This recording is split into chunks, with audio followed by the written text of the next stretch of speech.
And Wednesday as a prince of hell. I really just wanted an excuse to write Wednesday as a demon. Ooh woo. I can't believe they got you to say "ooh woo" out loud, Grace. Oh my fucking god! Like, I was looking. You must really like this fic if you're willing to say "ooh woo."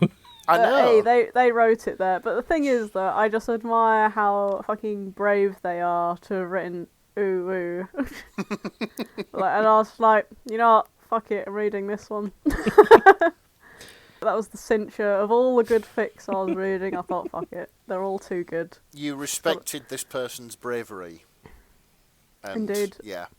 It's like this. It was like when two knights see each other on the battlefield and they nod like. What? I respect. I expect you being here.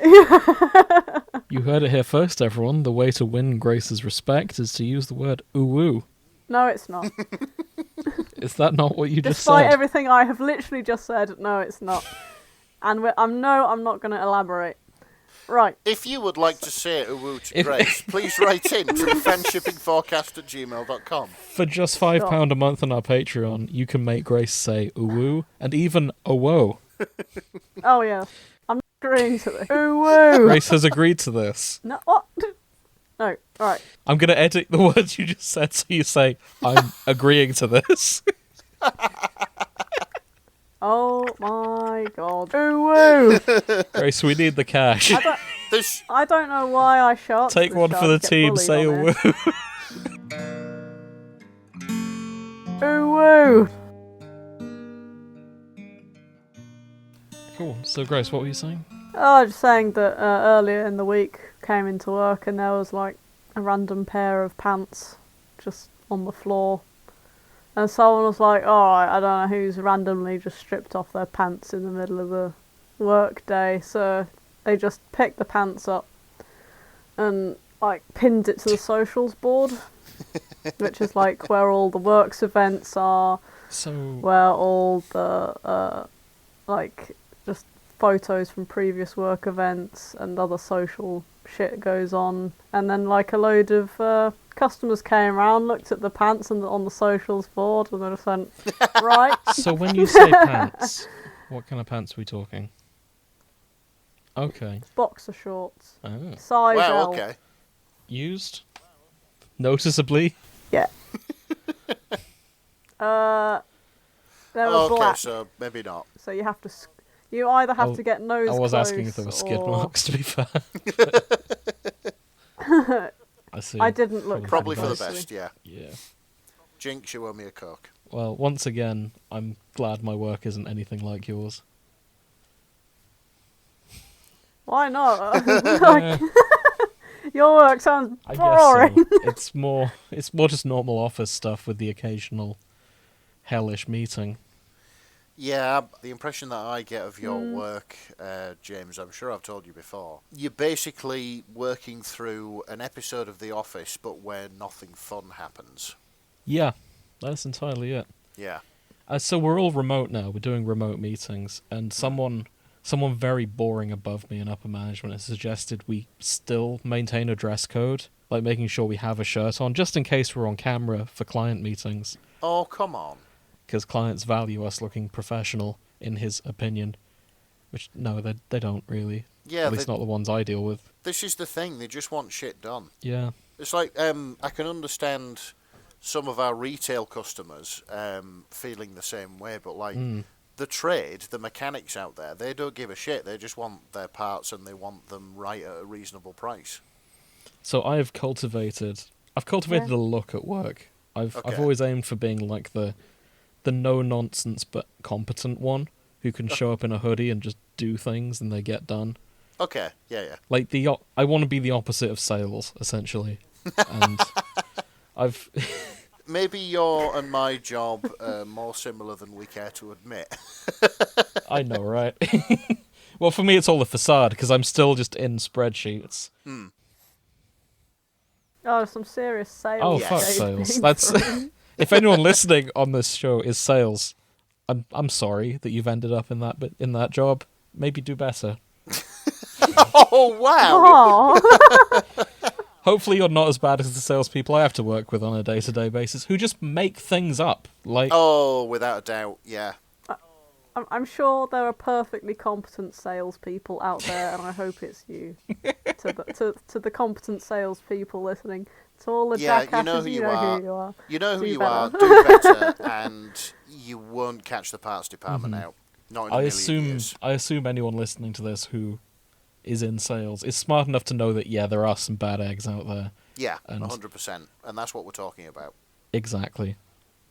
Stop giving me work. This is the Paul. kind of person who will ask you for a price on something which doesn't come with the car as standard, and then will try and gaslight you into believing that every single car they've handed over came with this item as standard. Yeah. If that salesperson is listening, who I talked to last week, you know Lick who you my are. nuts. You're a prick. Oh my god.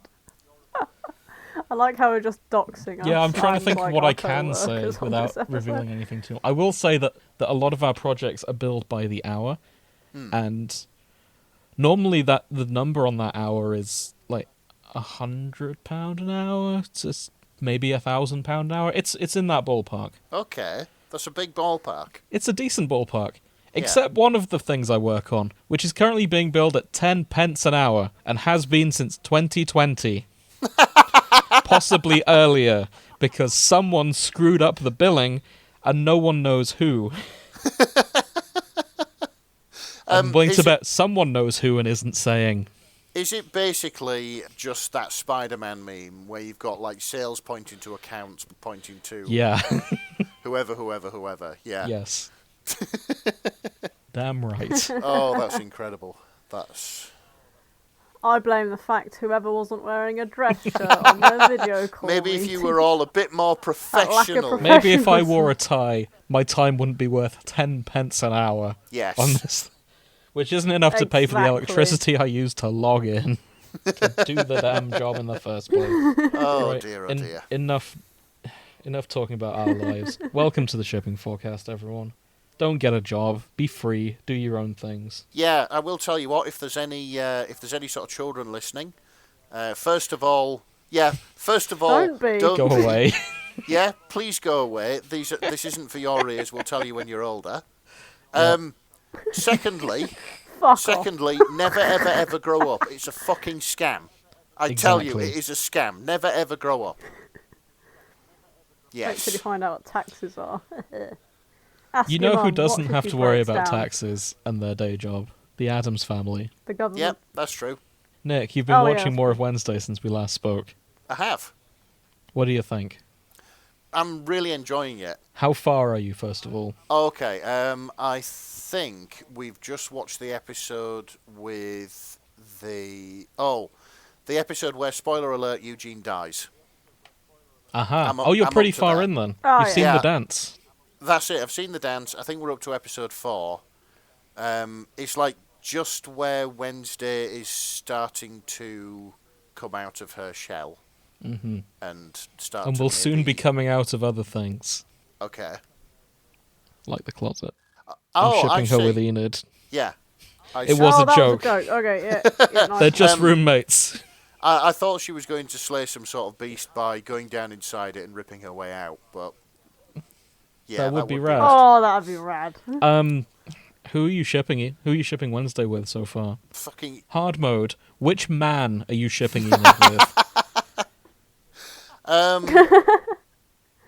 But I didn't realise there I'm were men in afraid this so. program. Yeah, There's I mean- multiple male robots options for Wednesday right now. this is the thing. I didn't particularly like Xavier. I Yep, don't fair. know. I don't know why. Like, Can you, you know. name the other one? no, Yeah. I know, right? not at all. I just know he works in the fucking coffee shop, and Yep. he's sweet on Wednesday, and his dad's a bit of a prick. But like,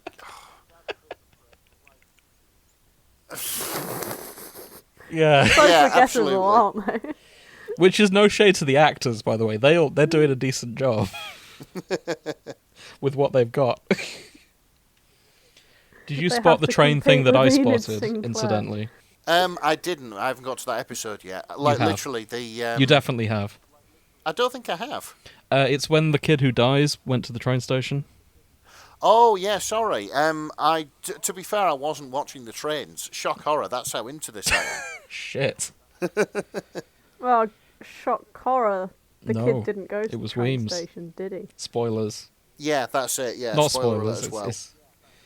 If you got this far in the episode, you know we're bad for spoilers. Yeah, 100%.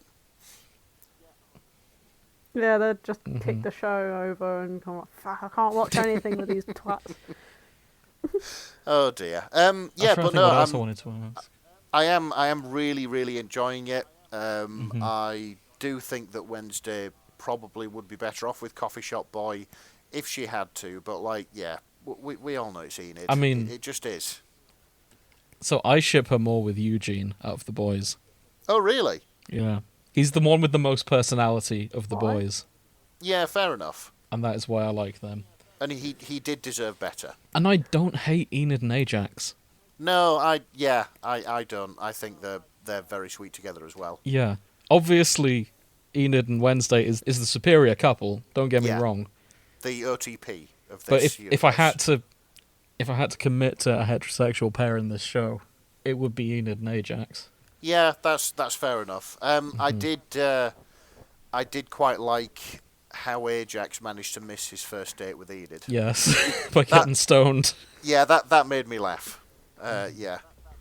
Yeah, but he then tried to fix it by going out with another girl. I wasn't to impressed with date. that. I was wondering if that was Raven just a Raven. friend, like maybe he went Which with like a is sister or not something. what you do. Yeah, I don't know. You would hope so, but like I kind of empathise with Ajax because, of course, in both the long-term relationships I have had. You've ruined your first date by getting stoned in the bathroom. No, that's oddly enough that wasn't where I was going. That's a shame. That would have worked really well. Like I have been. God, Nick's far more competent than I This is the realised. thing. Go I on. empathise with Ajax because in the two long-term relationships that I've had, I haven't realised that they were happening until the other person. Well, we had our first kiss. I'm like, oh, they must be being friendly. Oh, they must be being friendly, and then it's like, right, okay, we're here now. So. Fucking hell, you are Nick the is an anime anime protagonist in yeah. a harem. In a harem anime. You are fucking oblivious. What How? do you mean, how? What do you mean? How What am do you I He's mean very how? oblivious. His head is cars all the time. Yeah, exactly. I don't look at stuff like that. I don't know what people are thinking just by looking at them. I'm not very good at reading people. Like, it takes... Oh, well, I know, but it's just amazing. It's like, oh, I'm single. Girl gives you a kiss. Oh, fuck, we've been Yeah, dating this this is it. entire time. This is it. Well, at So, least yeah. you don't do the thing that Ryan Davros does. No, 100%. Side note, if you're not listening to us on Friday, Fanfics and Chill, we're reading a fic called Silently on the Brink of Orgasm. It's very good. Please join us for that. You'll have lots of fun. His name's Tyler, by the way. Right, okay. So, Tyler, I will try my hardest to commit that to my memory banks. It's very hard.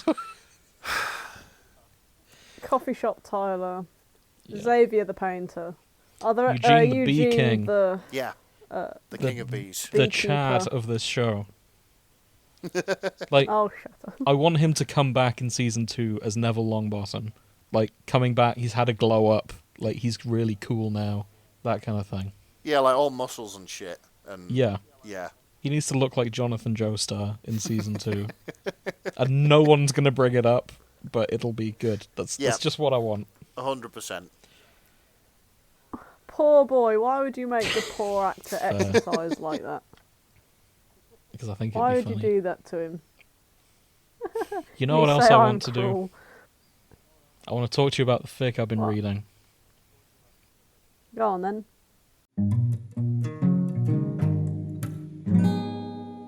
So, I read a fic called Why You Don't Truth Serum and Addams by Green Knight 2830.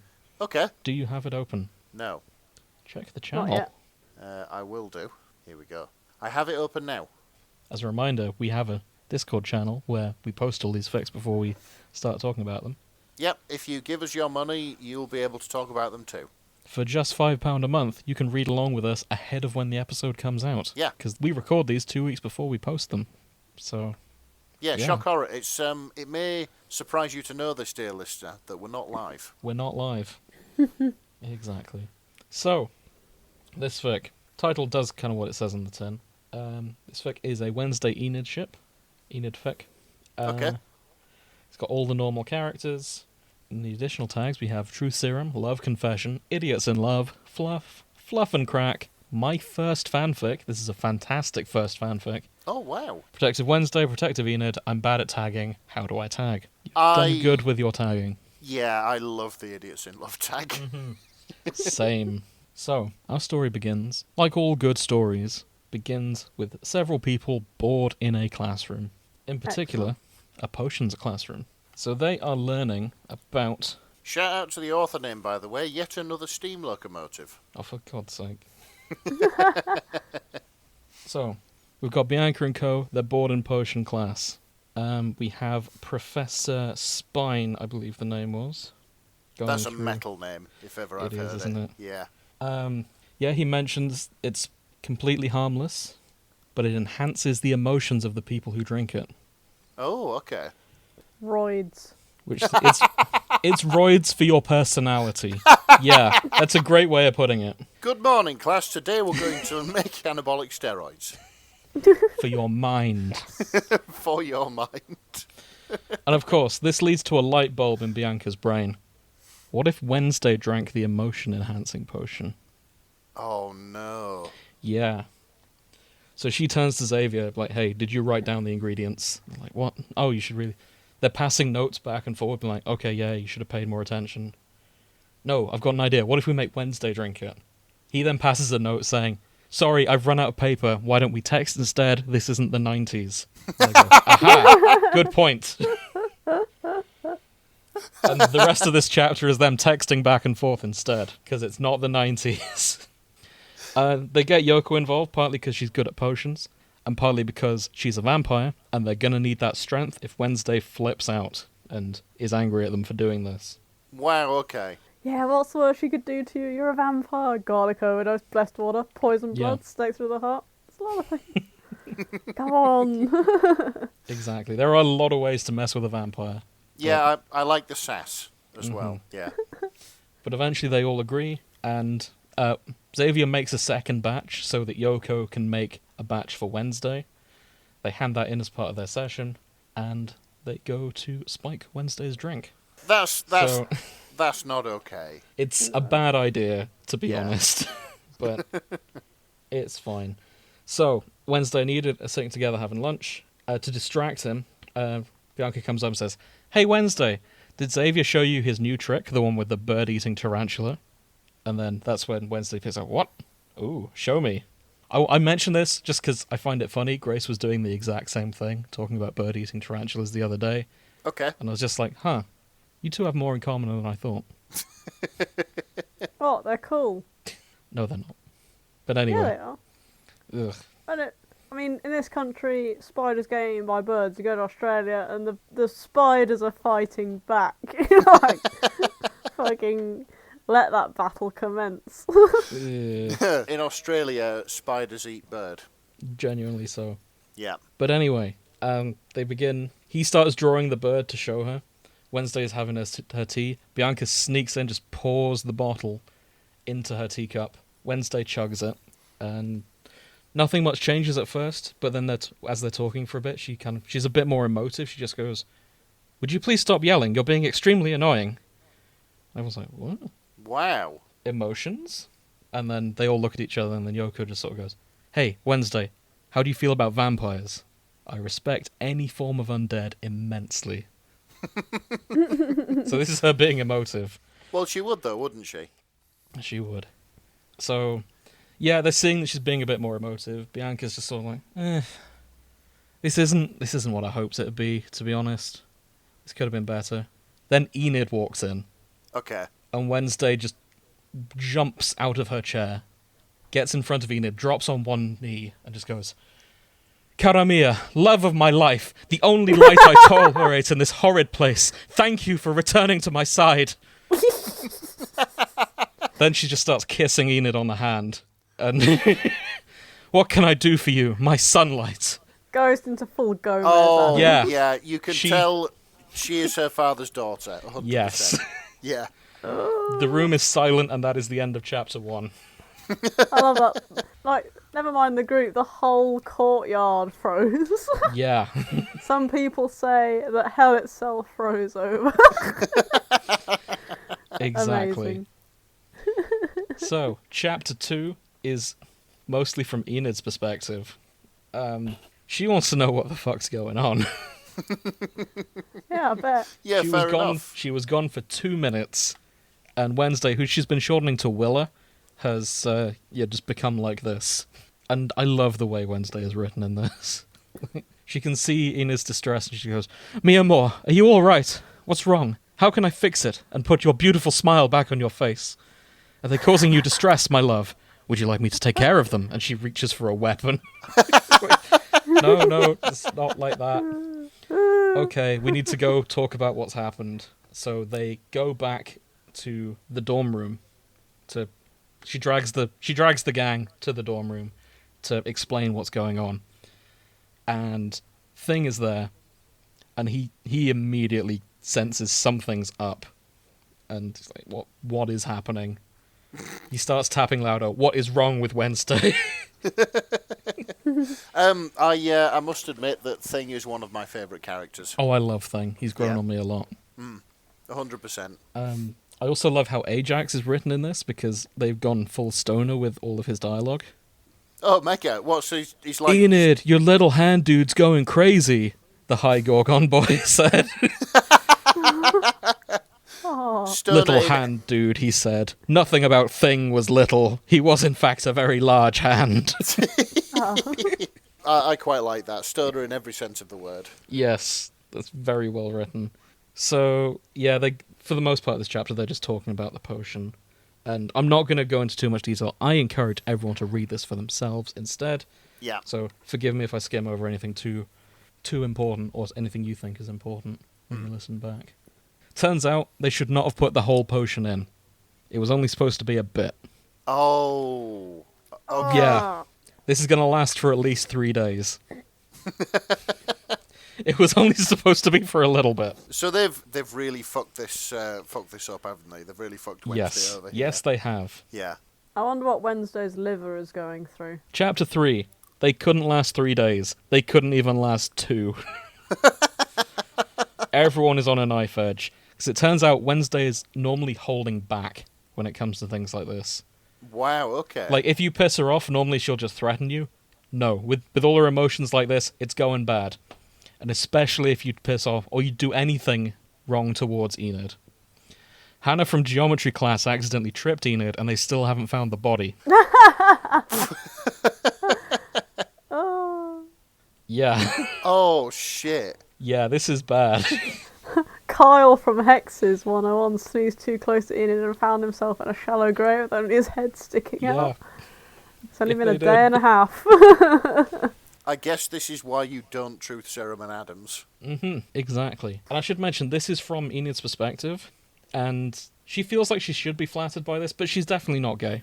And she's trying to figure out how to let Wednesday down gently Okay. during this. Because, no, I mean, it's nice, but no, not for her. It's nice, but people have died.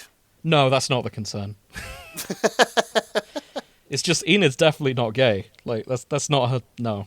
All right, but the people dying is perfectly fine. Well, yeah, it's the Addams, innit? Also, maybe he was undead. We don't know. His Anyway. head was sticking out, he's fine. Oh yeah, he was thinking Hannah might be dead. She's just missing, it's fine. Yeah. But anyway, we cut to them at lunch. This is one of my favourite scenes. Carino, are you all right? You haven't touched any of your food. Would you like me to feed it to you? Wednesday says. Enid lets out a small sigh. No, that's all right, Willa. I'm just waiting for it to cool down. And Wednesday is distraught. She's just, no. Ah. Of course, my amor. My apologies. And it's at this point, Yoko snaps from across the table. Damn it, Enid, just let her feed you the soup! And everyone else just sort of yells in agreement, feed her soup! Let her do it, Enid. Eat the soup, bro. Oh, fantastic. Enid, please, I can't watch this anymore. So Wednesday feeds Enid the soup. Oh, for fuck's sake. And yeah, Enid has a great time with it, despite definitely not being gay. She notices that when she looks into Wednesday's eyes, they're normally a void, and then when the light hits them, there's these flecks of gold and hazel in the darkness. And it's truly a beautiful sight. Okay. Oh no, she's looking back into her eyes. Yeah. So, just an observation. Yeah? I think when she comes down off this, Wednesday is going to be apocalyptically cross with everybody. Let's keep going. So, like, yeah, I don't think they're going to figure out when the truth serum ends. They're just going to end up all either dying horribly or being punished horribly. That is certainly a prediction. Let's see how this goes. So yeah, Enid and Wednesday are having their moment. Everyone's kind of uncomfortable with this, with the exception of Yoko, who is very glad her best friend is finding her way out of the closet. Hey! Good on you, Yoko, for shipping them like we do. Yeah. It's at this point potion class is happening. They have to interrupt the soup eating, go to potions. Potions class, largely uneventful, but Mr. Spine keeps them all back at the end, and he's like, you know what, I'm just going to do an Alan Rickman impression, because this is the only voice that's appropriate for a potions teacher, really, isn't it? And he fought so long to become Defense Against the Dark Arts. I know, right? Poor So, bastard. which one of you is going to tell me who gave Wednesday Cordibus Ignum? And how did you mess it up enough to have this effect? Turns out you're not supposed to mix that potion with clovers. And Wednesday was drinking clover tea. Oh, marvellous. Oh. This complicates things. You can't just wait the potion's effect out like you were probably going to. You will have to wait until the full moon to make the tea to reverse the effects. The next one should be next Saturday. So they're fucked. There's a nice line here. Mr. Spine let out a loud sigh. This happens every Oh yeah, year. I missed that bit. Yeah. It's really funny. Like, this has happened every single year he's taught about truth potions. You know, I'm going to do that in the voice. You'd think the school board would stop making this a required potion after the 100th time. But no, fuck me, I guess. So who was the idiot who added the clover? Spoken like a true Snape. Thank you. Apologies, Green Knight, if you didn't want Mr. Spine to sound like Mr. Snape. It's just there. I couldn't resist. Yep. Chapter 4 is from Wednesday's perspective. Wednesday is often seen as a complex person, but she's not. Not really. She likes her space, her family, the poison, dark, the colour black, and a few other things people would consider morbid. There is one thing that Wednesday loves, and that's Enid. Aww. The blonde had taken over Wednesday's mind in a brutal and bloody war against Wednesday's base instincts. First came the first wave, the dreaded K-pop. Wednesday hated it. Oh, no. But it grows on you, like Enid grows on you. Along with the colour, and finally the snoods. At first she hated the... Nick, have you got to the snoods yet? I haven't got to the snoods. Okay. No. I'm not gonna talk about that then. You'll find out. I know what a snood is, but... yeah. Okay, spoilers, Enid makes them matching snoods. Oh, no way. Yeah. How do they not end up together? I know, right?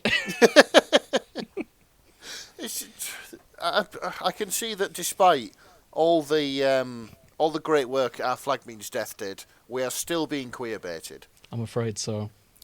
But you never know, season 2. We live in hope.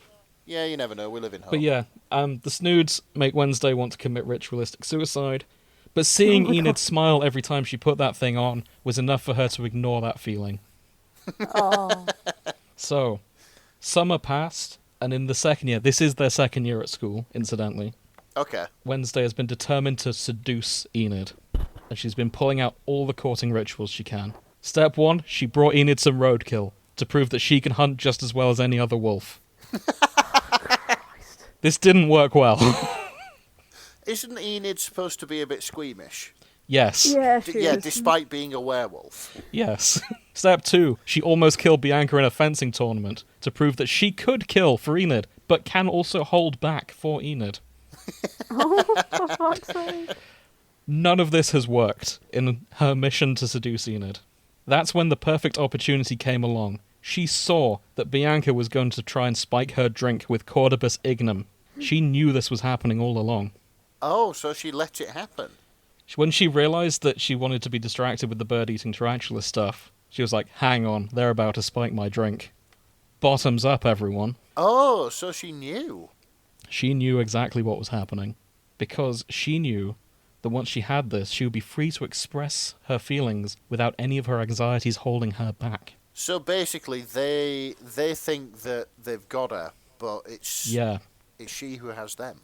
This was... It explains why she necked it. This is Wednesday's plan all along. She even knew about the clover tea. It would buy her as much time as she needed. Fuck's sake. This is all according to plan. She's just got until the next full moon to sweep it off her feet. But she needed something big. Something that wouldn't be forgotten by anyone who witnessed it. And more importantly, if it made Enid finally realise she wasn't as straight as she thought, at least half her job would be done. Okay. Seriously, all of Evermore knew that Enid was fruitier than Whole Foods. So yeah, that's what's going on. Fruitier than Whole Foods. Yes. Amazing. They sell a lot of fruit. Yep, now that's a line. So Wednesday comes up with a plan, and she gets Thing involved. And her family are coming because they know about what's happened, so they're getting involved too. Chapter 5 is the last chapter I'm going to talk about, because there's a really funny bit in here, but we're probably only going to get halfway through it. Okay, fair enough. The rest of the Addams family have come to visit, and they're helping her out with the plan. So, she meets Gomez. Oh, my little rain cloud. Mrs. Weems' reanimated corpse told us you would be preparing something in the courtyard. Pardon? Yes. They just fucking... Of course they did. Hello, Father. Hello, Pugsley. I hope your drive here was dreadful. Where is Mother? Oh, her and the reanimated corpse of Principal Weems are making out. Because of course. Wednesday blinks slowly. And you're okay with that? Her father just sighed and said, Of course. She is just refueling the magic inside Weems that keeps her alive. By making out with her? Well, it was either that or they make raw, passionate love in the principal's office, and I don't think the school board would appreciate that. Gomez Addams is fucking loving this. What a tragedy. Wednesday, they just look at each other and go, wasn't there any other spell Mother could have used? No. But anyway, enough about that. What can we help you with? Amazing. I love this, and I hope this becomes canon. What, they reanimate Weems and Morticia visits every year to get recharge her. her. Yes. Yeah. I think that's a brilliant way of writing this in. So, full disclosure, when we were planning this, I originally intended to pick 2 fics and decide which one to talk about depending on what Grace picked. Okay. Because I knew one of us would want to talk about Weems. However, once I got to this, I knew this is the fic I had to read, regardless of what Grace picks. Yeah, and none of us talked about Weems. Yeah, that's a tragic part. But yeah, like maybe one day.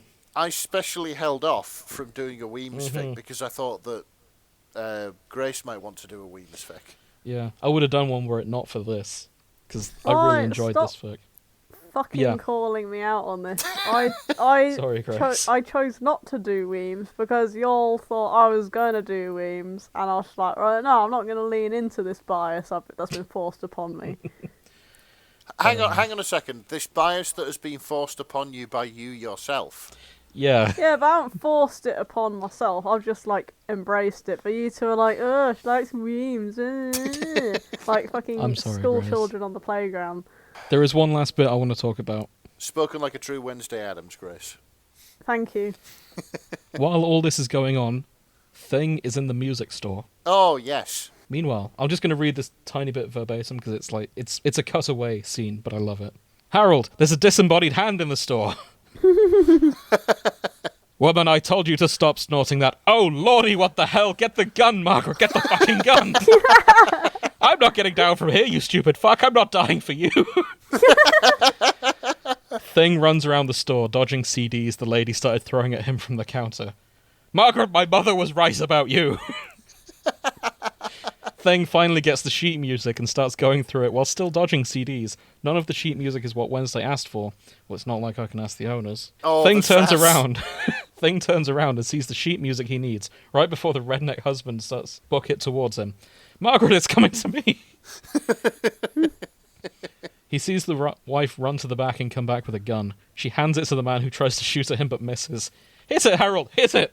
I'm trying, you inbred bitch!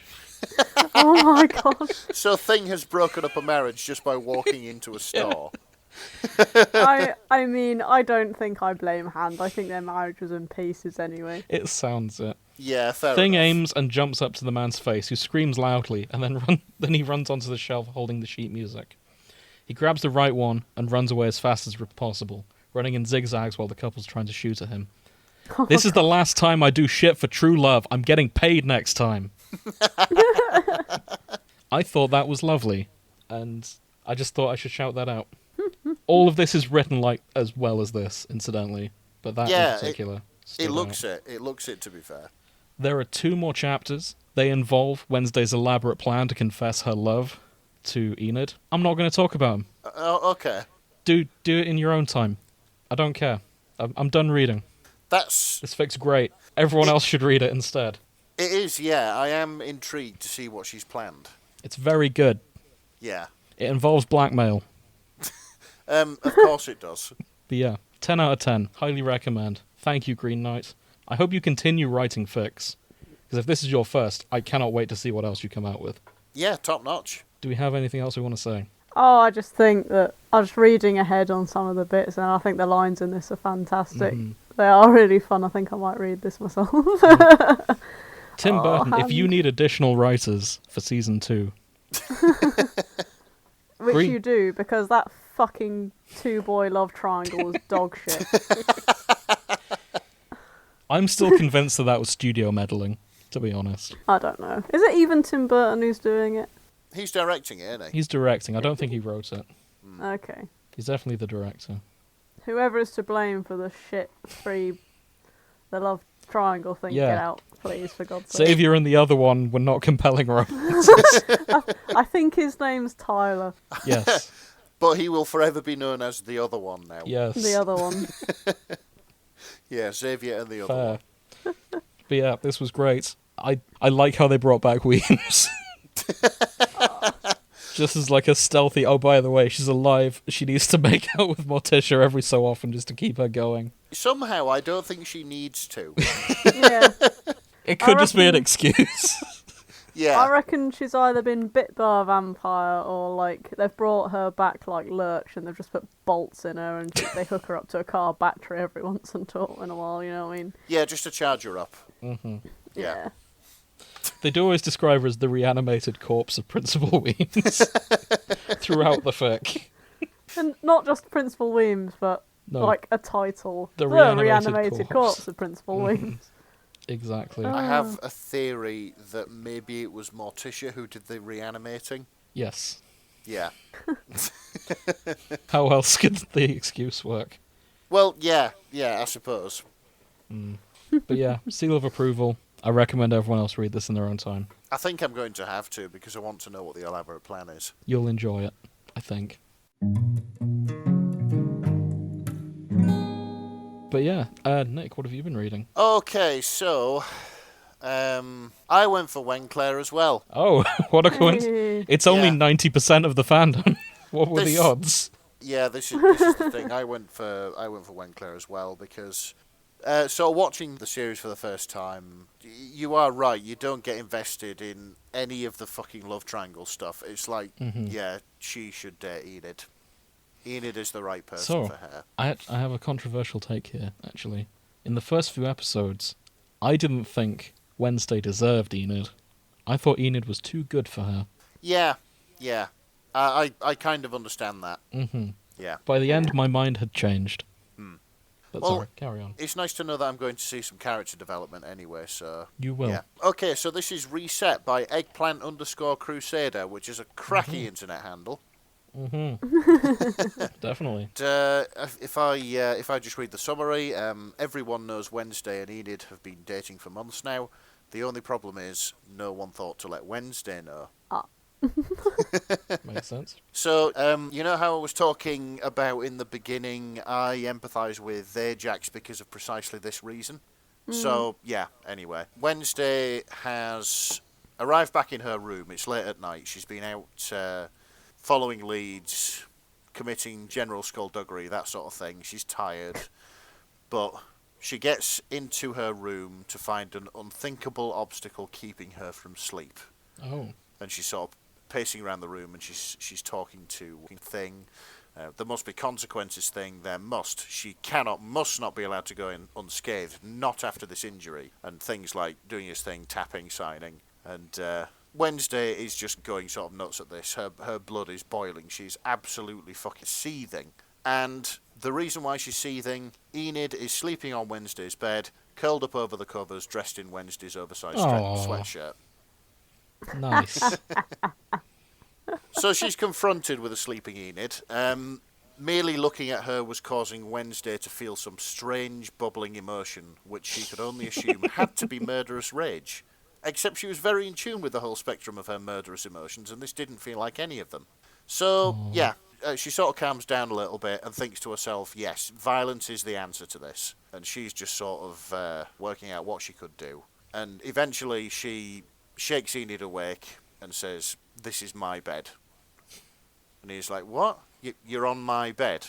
"Oh, well, yeah, I needed to make sure you'd wake me when you got here." Wednesday's shocked at this. He's like, "Why?" What? "Well, I wanted to make sure you'd make it back okay." And there's the anger again. Of all the people to think that she's weak, it had to be Enid Sinclair. Enid thinking her weak is unacceptable. They sort of get talking. Enid was just worried about her, sneaking around at night. She might get killed or something like that. Turns out Wednesday has feelings for Enid as well. Shock horror. She says, "I'm not getting killed. As appealing as a violent death might sound, I have no interest in experiencing such a thing just yet. And even if I did get killed, it wouldn't stop me from finding my way back to you. Even if I had to force my rotting corpse to dig its way out of its grave." She says the most romantic Such a things. romantic. Yeah, Enid says, "I hate that people never believe me when I tell them you're the sappiest person I know." She truly is Gomez's daughter. Yeah, she is, absolutely. So Wednesday asks Enid for the sweatshirt back. Well, demands it back is more accurate. And You'll have to take it from me. yeah, that's it. Enid's like, "No, it's mine now." Wednesday's, "You don't even like black," Wednesday said, and realised the situation was dire because she had actually exclaimed it. And of course, they're back and forth for a bit, and Wednesday is apocalyptically cross at this. She is probably the angriest of that she's ever been. Jumps off the bed, away from Enid's warmth, and away from an ache that followed her like flame sneaking its way up alcohol. And then she sort of realises that Enid's talking to her. "I asked, 'Are you okay?' Enid said, looking at her from the bed. All signs of smugness vanished and replaced with genuine concern. Once more, the absolute refusal to allow Enid to be misled into believing Wednesday was weak in any way surfaced and lent Wednesday some strength. And then Wednesday realises that she may have offended Enid, and, there's some hurt in Enid's voice, and that apparently feels like ice. So, yeah, she composes herself, apologises back. "You did not mean any harm. I'm simply not used to this kind of rapport." Wednesday isn't used to having friends. So Enid finally realises that Wednesday doesn't know that they have been dating for several months now, and just thinks, "Shush, I need to go and talk to something about this." Wednesday's confused. About what? Things are making less and less sense by the second. And Enid says, "Stay here and figure out why I'm wearing your sweatshirt." See? "I know why. Oh, really? Enlighten me. You're a pest." "Yes, but also no, you need to dig deeper." So Enid sneaks out and goes and visits Yoko. Because you're a pest. No, that's not the reason. I mean, yes, but no. This really does... The more I read of Wednesday, the more I hear Grace saying these lines. Shut That's up. exactly the kind of shit you would say. Yeah, 100%. Okay, so basically, Enid goes and breaks Yoko's door down. Oh. Yoko She is needs that. You can't let light in. Well, yeah, this is it. Like, being a vampire, Yoko is trying so hard to keep her sleep schedule regular. Mm-hmm. And then basically, Enid comes up at the middle of the night, sounding like she's going to break a door down. And Yoko is done with this shit. She's asking, like, did you finally turn and accidentally murder someone? No. Did someone sneeze in your vicinity leading Wednesday to murder them in retaliation? Also no. Well, it can wait until morning. It's funny that happened in my fic. Yeah, it is, absolutely. I do love this bit. I mean it, Yoko. Open the door. Or what? You'll huff and you'll puff and you'll blow my room in. That's racist? Or I'll cry. That bitch. Oh. You will not. It'll be messy too. You'll hear me choke on my snot and everything. It's going to be disgusting. Oh, you are an ugly cry. I believe that about Enid. So, Yoko relents, opens the door. No sooner had she laid a hand on the handle, Enid bursts in, presumably like circling the room, ranting at Yoko about Wednesday, and blowing out. Wednesday thinks we're just friends, and it's like, in she thinks you two are better off as friends? No, I mean she doesn't know we're dating. And of course Yoko is confused at this, but haven't you been going out for months? Yes, and I've watched you kiss her cheek a million times and not once has she asked you not to do that, despite the fact that if anyone else were to show 1/10 of that level of physical affection, she would disembowel them. Yes, and she gives you flowers regularly, yes. And the two of you went together to the dance and danced together and it was all sorts of romantic, as I had to hear you ramble about for hours and hours. Poor Yoko. Like, honestly, I think everybody needs a friend like Yoko. yeah. Yeah, like level-headed, but willing to listen to your bullshit and advise you otherwise. I hope Yoko isn't just suffering alone while all this is going on, because, Yeah, I hope not. I hope that she's, living a... there's someone in Yoko's life who understands. Or she's living a normal and well-adjusted life being single, because that's okay too. That's true. You know what they said in the film? They were like, oh, vampires, some of them have been here for years. It's probably, she's stuck in like... Oh, no. She's probably been held back for like the past 200 years or something. Oh, man. Because of her age. She's like, I've seen twats like you come and go. Yeah, like Yoko is probably the most experienced because she's been there for like 150 years or something like that. She looks young, but she's part of Team Wine with Morticia and Weems. Yeah. Like she goes to their meetings and they drink and gossip about this stuff. Yeah, I can see that. Mm-hmm. But like they're talking about it, and Yoko asks, "Well, you share a room, haven't you? Haven't you done anything? Like, haven't you kissed?" And there's a wonderful line here. But you've kissed, yes? Made out, first base, snogged. Your tongues battled for dominance. Yes, is that they how got it the line works in lesbian relationships? No, I said no. It's like a common. It's a common line in fan fiction with anything. Tongues battle for dominance. It's like a trope. Oh, line. I didn't know that. That's absolutely fantastic. It's like the scream in films. Oh, this is the like, Wilhelm of fan fiction. Yeah, the Wilhelm scream of fan fiction. Tongues battling for dominance. There's a few, and this is one of the big ones. That's absolutely marvellous. They're talking about it. They conclude that maybe Enid needs to communicate better to Wednesday. But of course, Enid is now doubting it. She's wondering whether Wednesday actually likes her back. And Yoko's thinking to herself, oh, for fuck's sake, we've already had this once. We're not going through this again. So she says, that girl would murder for you. Enid counters, that girl would murder for fun. Okay, fine. That girl would refrain from murdering someone for you. Oh. So, yeah, I'm telling you, girl's crazy about you. She probably hasn't figured it out because all her brain cells go AWOL whenever you're around. And Yoko is nipping this Is that in the not bud. what love is? Yeah, basically. Yeah. When your brain cells just leave. It's when you look at somebody and you can't concentrate on what you were doing because you love them so much.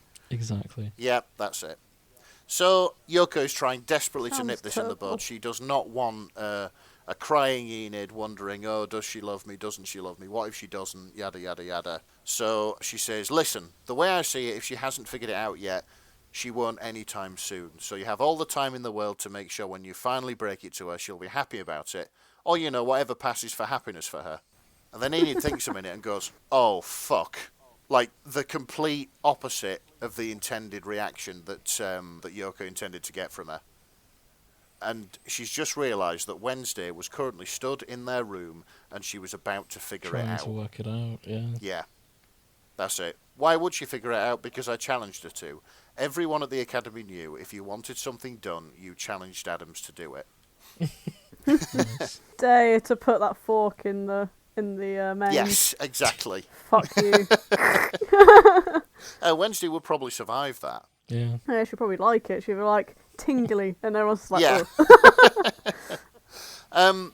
Not as much as the car battery. Oh, what the So, yeah, this lovely scene ends with Yoko finally getting Enid out the door. Enid rushes back to the room, bursts in.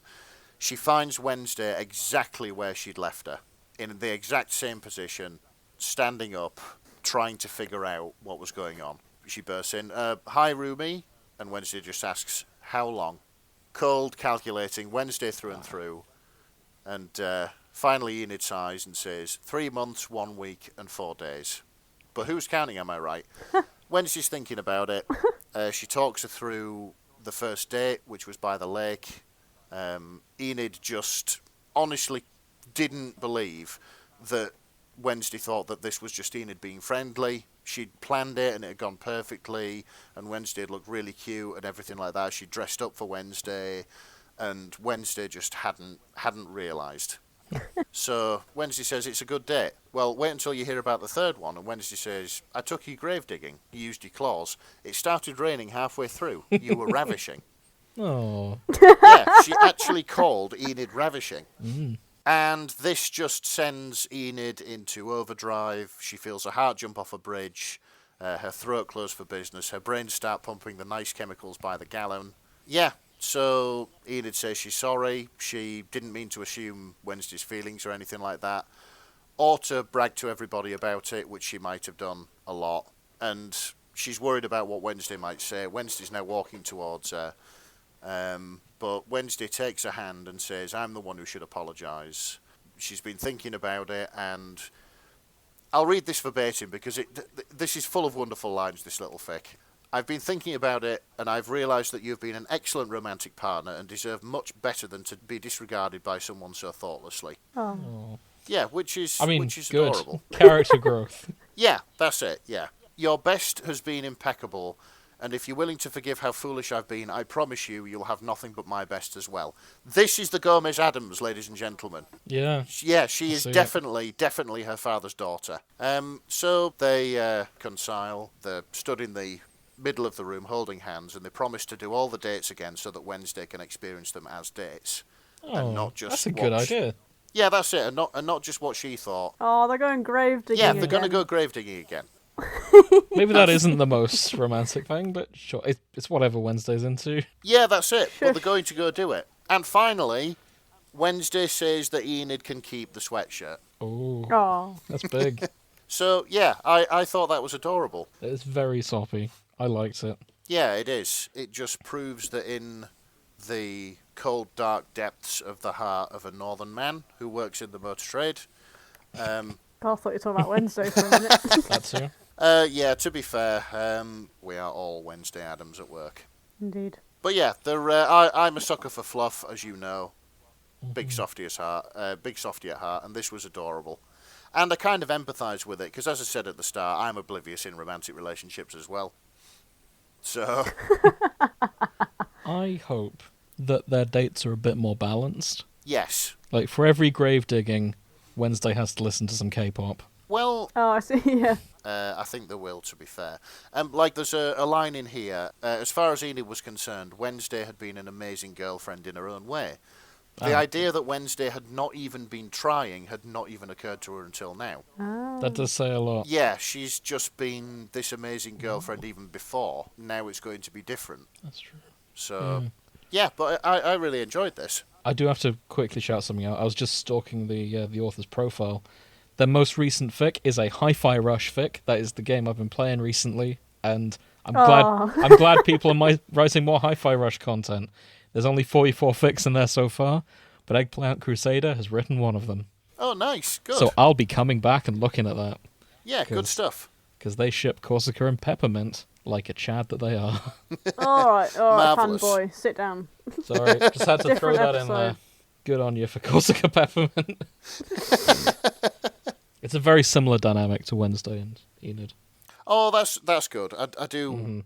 Yeah, I can see why that these two have a bit of common ground. Yeah, they found a niche and they're sticking to it, and no bad thing because they are very, very good at the material in this niche.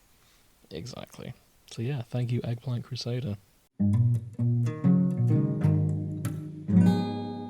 Grace, what have you been reading? I have been reading A Prideful Heart by MsMio. Ooh. Tags include Possessive Wednesday Addams, Demon Wednesday Addams, Butch Wednesday Addams. Wednesday Addams is soft for Enid Sinclair. Protective Wednesday Addams, fake pretend relationship. Wednesday fell in love first and she fell hard. Vengeful smut. There you go. Before we get into it, I just want to say there is 1,065 fics with the tag Wednesday Addams is soft for Enid Sinclair, specifically. Yes. Not It's even very- Wednesday Enid, specifically Wednesday is soft for Enid. Yeah, soft for Enid and nobody else. Enid Wednesday is 3,500. Sorry, just to get that in there before we begin. Oh no, like 100%. Perfect. So, quick summary. Wednesday is the firstborn of the House of Addams, heir to the family name and the throne of Hells. Oh. She has many seek her hand in marriage, but none have ever succeeded until one mortal sends her an awkward but charming marriage proposal out of nowhere. Oh, Yeah, Enid Sinclair is a college student at Nevermore University. She doesn't have many friends, and she still hasn't shifted even at the age of 25, but life isn't so bad when her best friend Yoko brings up the idea to summon demons as a fun way of spending an afternoon. It's a dumb idea, but Enid isn't going to let Yoko do it alone. oh no.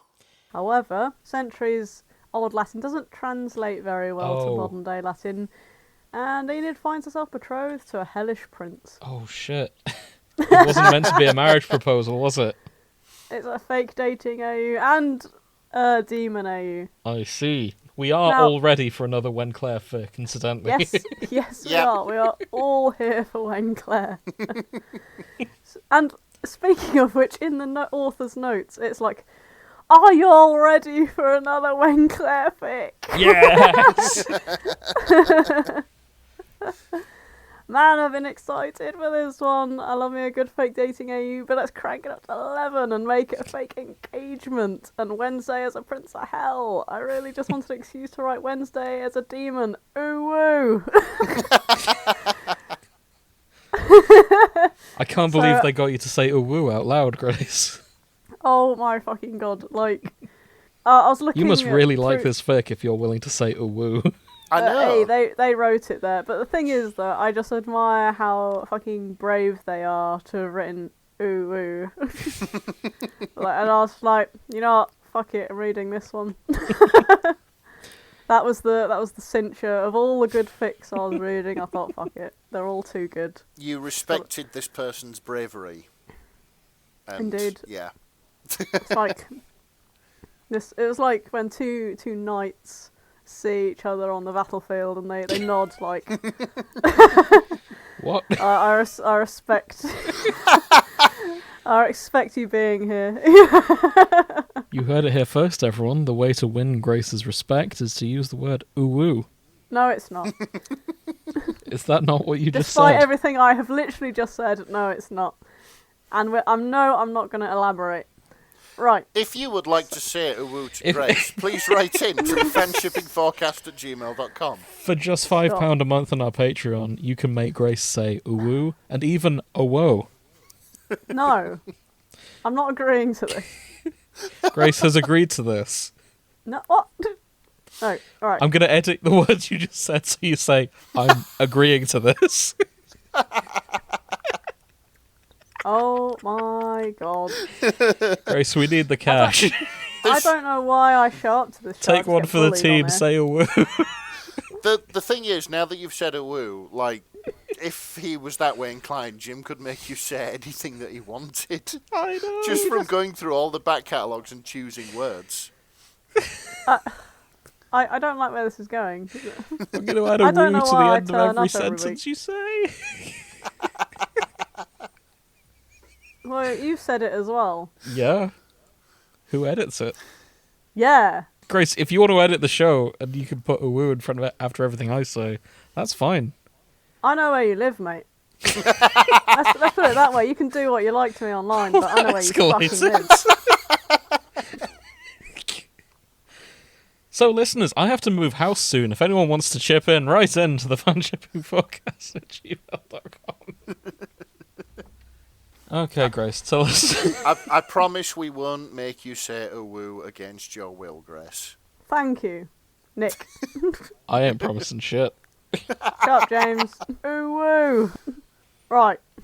So, it starts with Enid sitting in her dorm room with her best friend Yoko and a massive fuck-off summoning circle drawn onto the floor. Yoko has this idea to summon a demon, and Enid wasn't going to let her do it by herself because it might be dangerous. Unfortunately for Enid, Yoko has to take a call and tells her to carry on without her. Wow, okay. So yeah, all Yoko's idea, and you know, it's all kicking off, and she's like, okay, carry on without me, I need to take this, and she's just like, what are you doing? You're like, fucking hell. Either way, So, reluctantly. I love that Yoko is just... Like, she barely has any lines in the show, if any, but everyone has such a clear view of her personality as this agent of chaos. Yeah, she is like the bestie agent of Yeah. chaos, isn't Yeah. she? And I love her. Yeah. I hope, like, the writers see fanfic Yoko and go, yes, Tim Burton, if let's you're give her listening to some more this, lines. we need more Yoko in season 2. Yeah, Yoko needs more lines, Mm-hmm. more screen time. Yeah, all the lines that Tyler was going to get. Yeah. Just Who's Yeah. Tyler? Who's Tyler? Exactly. Yeah. Nice. He had more lines than both Xavier and her, and yet we always forget him. Amazing. Even despite him being incredibly plot important, we're just like, ooh. He just wasn't as good. I really hope the actor doesn't listen to our podcast. Oh, shit, yeah. I think we're safe. Because though. I can't remember his name either. that poor I remember actor. his surname is Doonan, because I Okay. was looking it up, because I thought he might be related to James Doonan. Turns out he's not. Right, But okay. He played Scotty in Star Trek. Yes. What was I saying? Yeah, if you listen to this, no critique of your actual performance. It was top notch. You were poorly written. You were Yeah. poorly written. You know what? Robert Pattinson was poorly written as Edward Cullen, and he has flourished. You will do the same. Sorry, we've gone a bit of a tangent there. Yeah. Like, if you love Mr. Dunnan, just fucking say so, mate. You don't have to go, oh, you're flourishing, Sure, mate. well, we've you know, been putting him down so much, we may as well be nice. Right.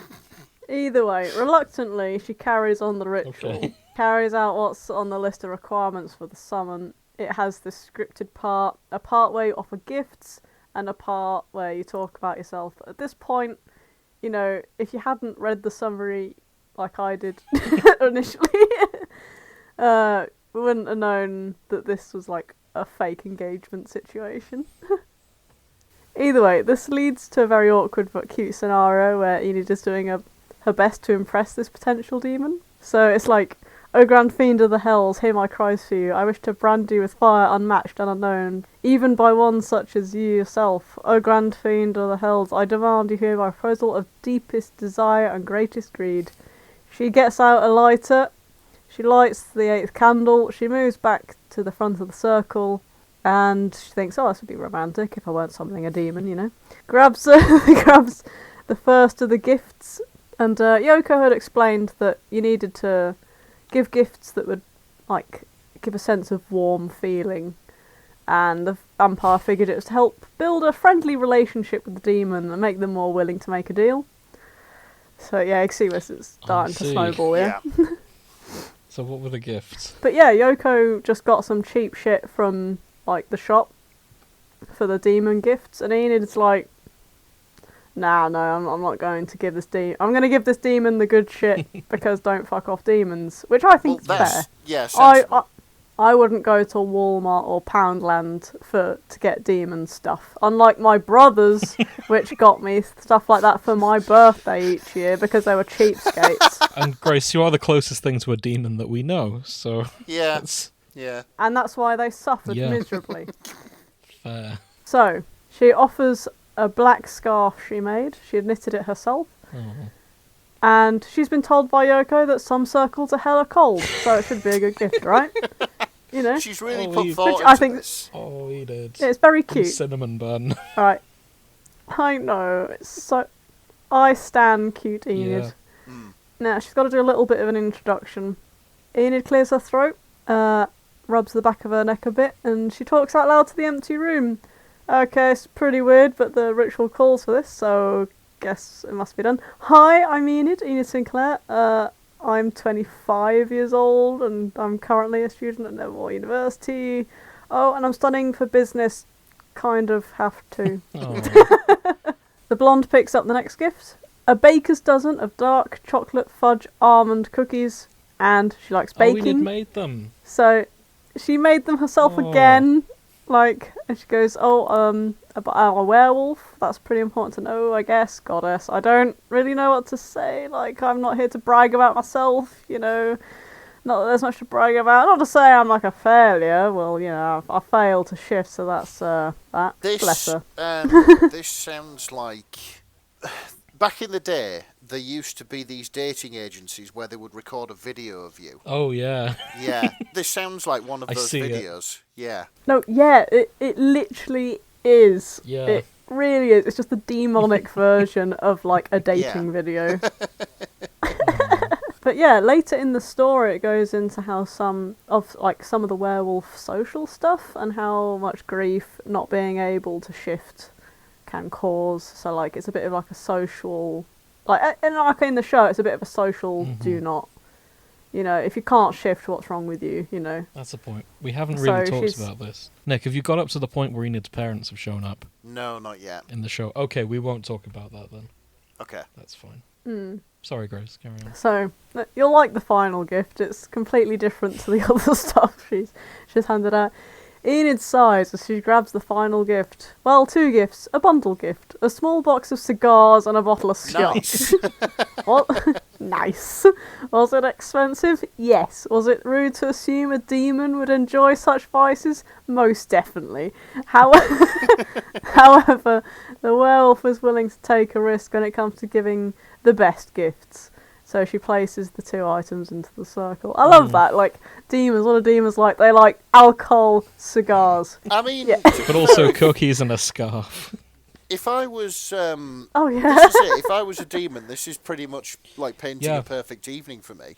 Enid can summon me anytime she wants. Yeah. These are great gifts.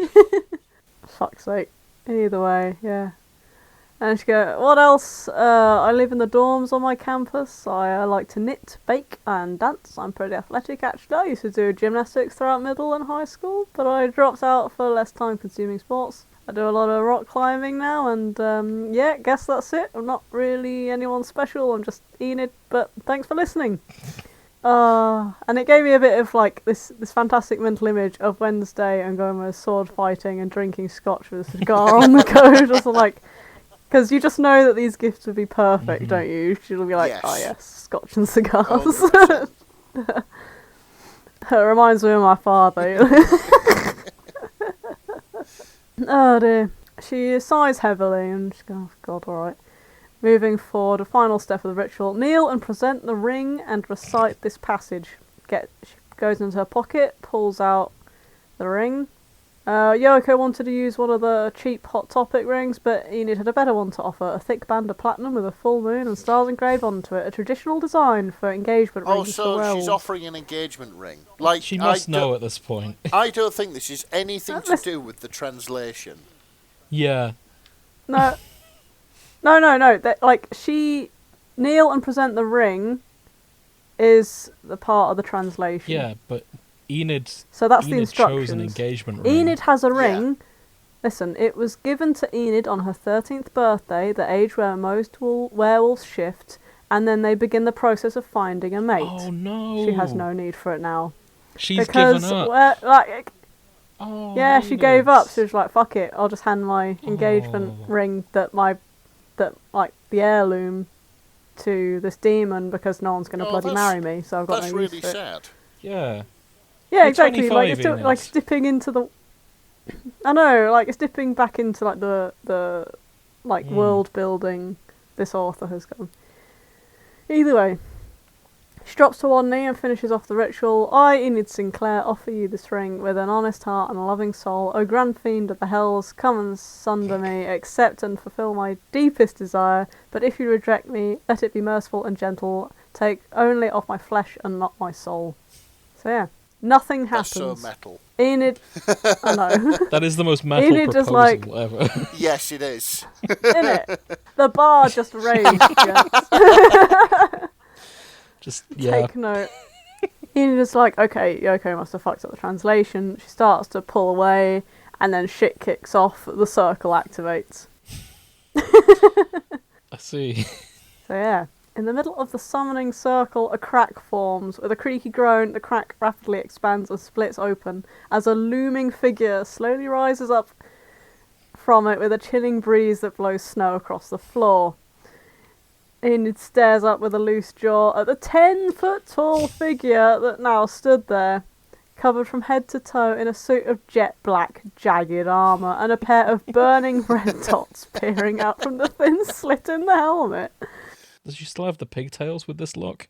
No. Oh, No, you can't see any of that. that's a shame. I know.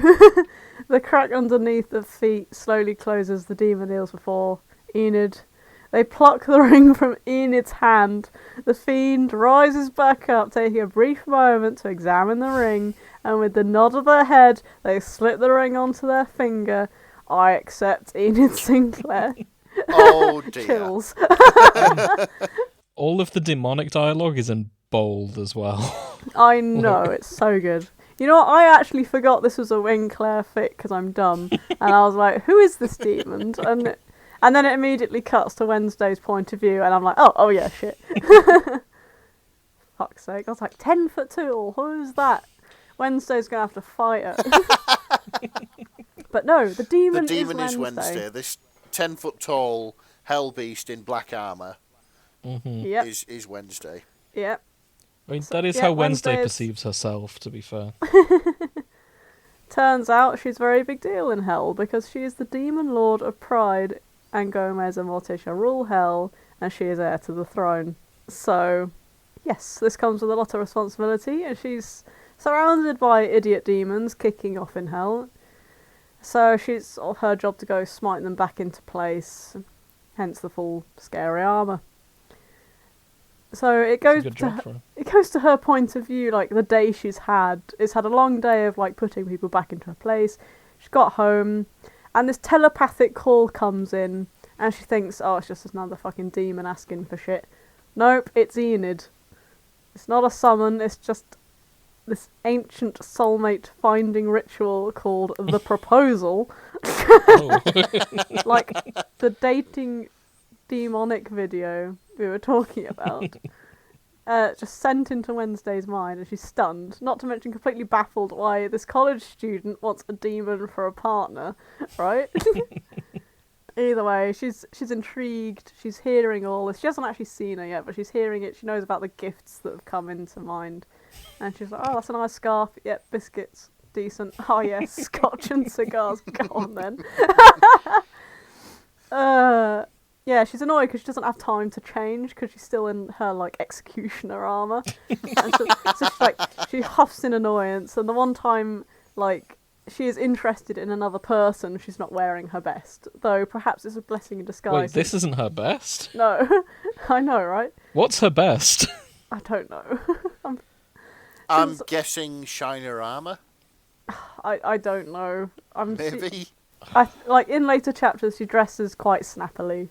Okay. Like a Lucifer sort of character, you know, the suit and the I see. like proper snappy. Since Okay. Wednesday wore her armour for most of the day, Enid would have to get used to the sight of her dressed as such. So yeah, it works. Wednesday's like, yeah, I'm heading out, and teleports to Enid's beauty call. She arrives and sees Enid for the first time. I think she's utterly gorgeous. Don't belittle this. This is not a booty call. This is a proposal. Oh, yeah, I know, but like... Yeah, alright. It's not a booty call. Alright, it's a very, very fancy booty call. Enid put a lot of thought into this. Like, she got some great gifts. Yeah, she did, but she accidentally did it. She just thought she was summoning a demon, not marrying one. Oh, I guess so. Yeah, fair enough. Either way, Wednesday looks at her, thinks she's absolutely gorgeous, and she's like, yeah, I accept. I accept. Enid whispers breathlessly. Wednesday nods. Yes, your marriage proposal, I accept it. What? Oh dear. Yes, chaos ensues. Fantastic. So the author has got lots of lore. You can see the layer of that lore like unfold in later chapters. There's like more werewolf stuff, demon hierarchy, and underlying heaven versus hell conflict behind the backdrop of like this college romance story sort of stuff. This sounds like a fic I'd really enjoy. Yeah, there's like political intrigue hiding in the back, and you're like, what? It's ongoing. Currently 4 chapters long. I think it's worth a read, especially if you like suave OP demon Wednesday, just utterly besotted with Enid and like cracking people's spines like glow sticks and shit while at school. You know, a very well done to the author MsMio, and I hope to see more of this fic, because now I need answers. Yeah, I kind of want to see where this goes as well. Yeah, I'll definitely be following this up. Is the rest of it just like a domestic universe where Wednesday comes up to the mortal plane and lives with Enid and... Yeah, pretty much, like, because they're going to see how this works, she's sort of bound herself to Enid, so she's, like, made this fake identity so she can attend college there and be her roommate. I see. And yeah, she starts sticking up for Enid against the wolves that are excluding her, and, you know, like, just suavely dropping in and like giving it, like being like a really good partner, like giving her breakfast and shit, like just popping I can't help but pocket feel dimension opener and giving her granola bars and shit. And it's just like I can't help but feel you've unearthed Black Butler for lesbians. I may have done. There's nothing wrong with that, incidentally. That's 10 out of 10. My only question, if you can tell us, did Yoko know? Oh, you'll have to read it and find out, because I think she knew. Okay. Is this her sort of plan to get Enid laid finally? You know what? That is a common thread in a lot of the fics about Yoko, isn't it? Yeah. It's like the wingman. Mm-hmm.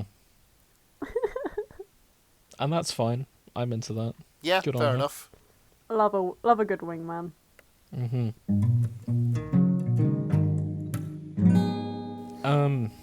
Yeah, anything else we want to say? I don't know. Like, what do you think?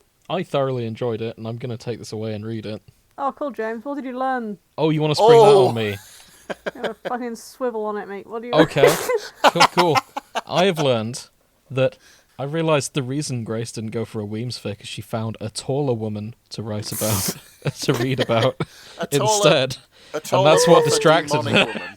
Yes. Friendship ended with 6-foot lady. Now 10-foot lady has entered the game.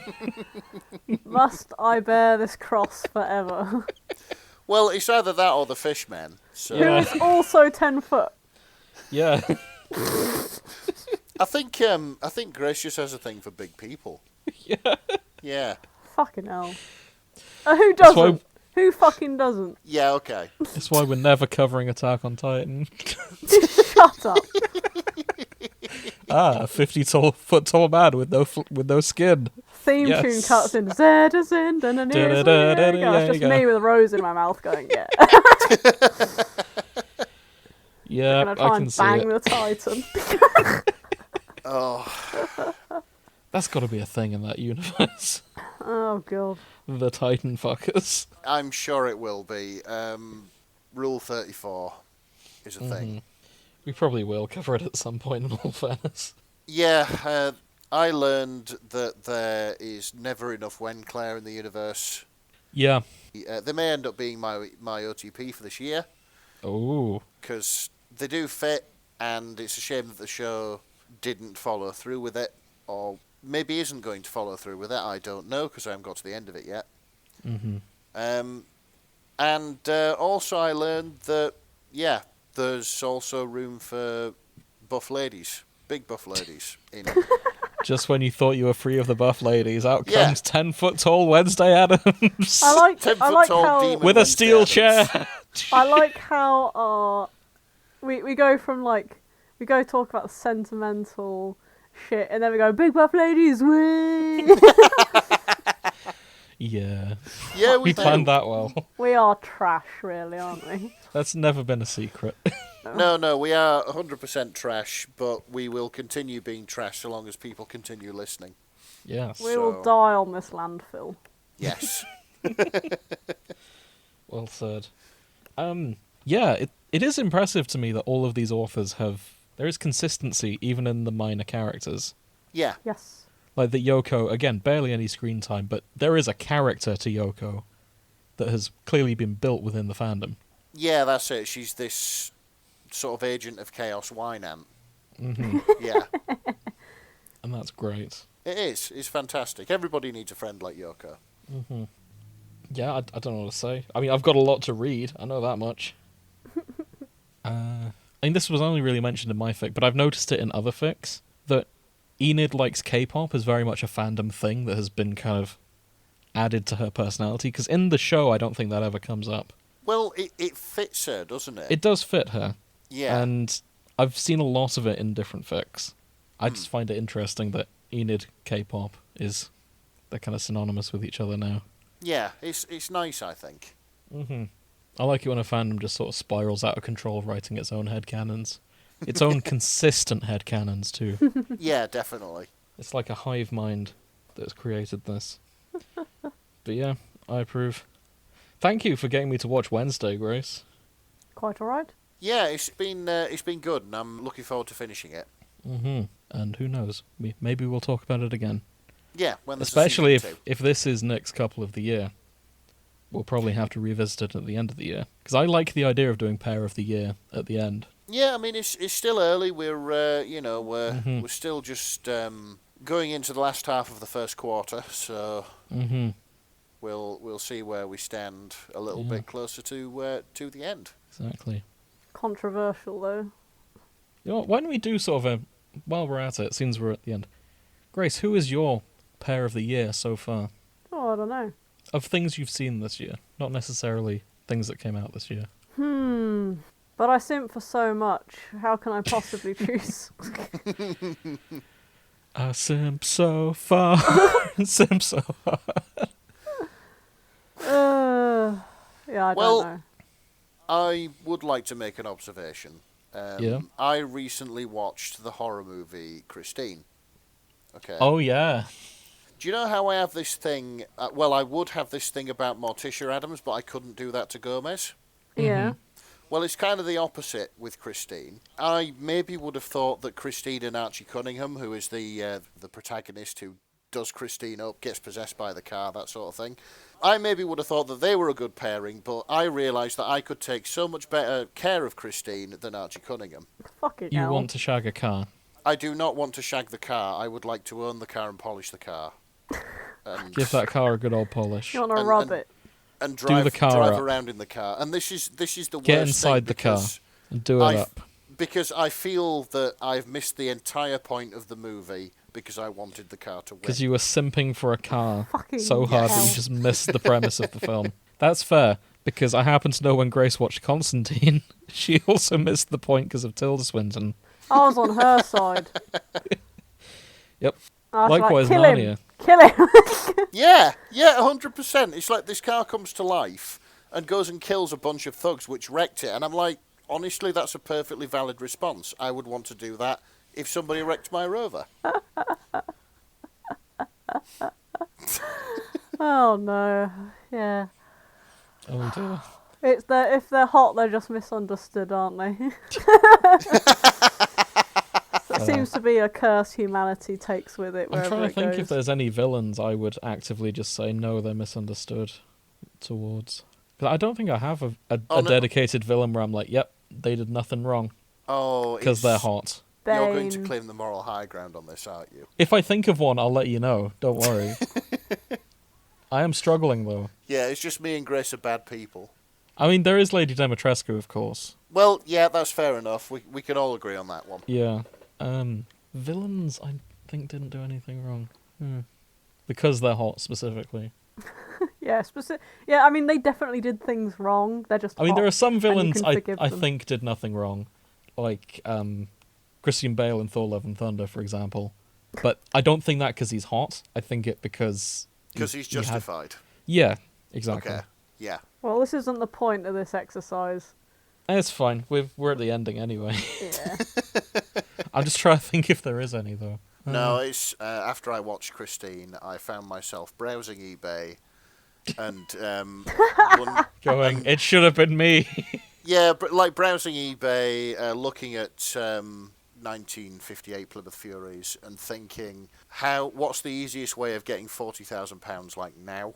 Oh, for fuck's So sake. yeah, Sell your kidneys?